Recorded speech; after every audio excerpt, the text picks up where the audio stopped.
في ظلال السيرة. أشباح في طريق عكاظ. مرت أكثر من 10 سنوات على بعثته صلى الله عليه وسلم ودعوته، لم يحمل خلالها سيفا أو خنجرا، ولم تمس يده أحدا بأذى.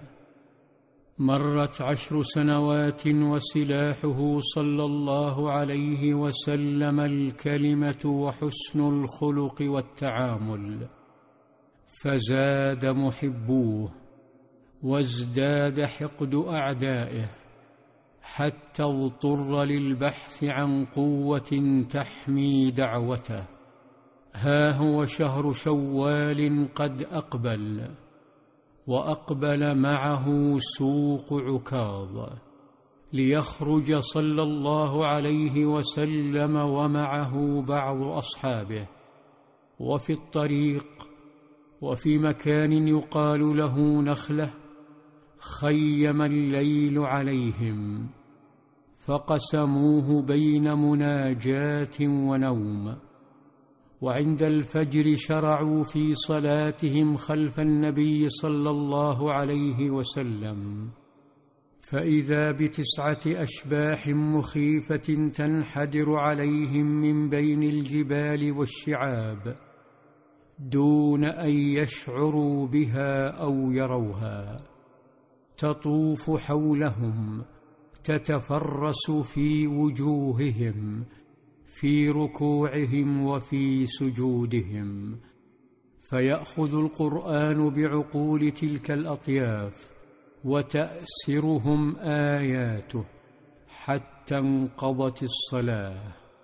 ولما انقضت انطلقوا إلى قومهم من الجن وقد آمنوا بربهم، وقالوا لهم: إنا سمعنا قرآنا عجبا يهدي إلى الرشد فآمنا به ولن نشرك بربنا أحدا.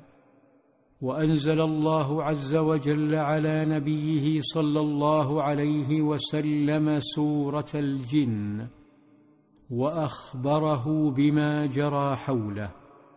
واصل عليه السلام طريقه إلى عكاظ، ثم عاد إلى مكة دون نتيجة.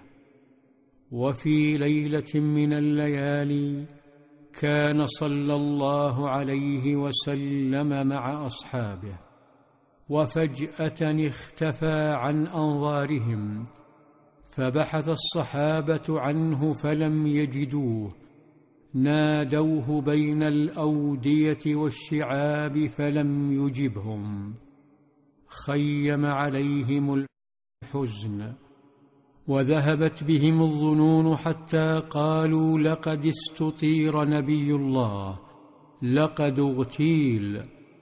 ولما ظهر الفجر إذا بطيفه الجميل يتهادى من جهة جبل حراء، فانزاح همهم واحتضنته قلوبهم، وقالوا: فقدناك فطلبناك فلم نجدك، فبتنا بشر ليلة بات بها قوم. فقال صلى الله عليه وسلم: أتاني داعي الجن فذهبت معهم، فقرأت عليهم القرآن، ثم أخذهم فأراهم آثار الجن وآثار نيرانهم. وفي ليلة أخرى كلمهم وأخبرهم أنه سيلتقي ببعض الجن، فطلب الفتى ابن مسعود مرافقته وانطلق معه. ولما وصلا أعلى مكة توقف صلى الله عليه وسلم، ثم خط برجله خطا يبدو أنه دائري، ثم التفت إلى ابن مسعود وأمره بالجلوس فيه وعدم مغادرته، ثم مشى خطوات ثم جلس. كان ابن مسعود يراه جيدا، وكانت عيناه وقلبه ومشاعره على نبيه صلى الله عليه وسلم، لكن شيئا غريبا حدث. فجأة اختفى صلى الله عليه وسلم، اختفى عن ناظريه، رغم أنه لا يبعد عنه سوى خطوات. في ظلال السيرة. ولنا لقاء جديد بإذن الله، والسلام عليكم ورحمة الله.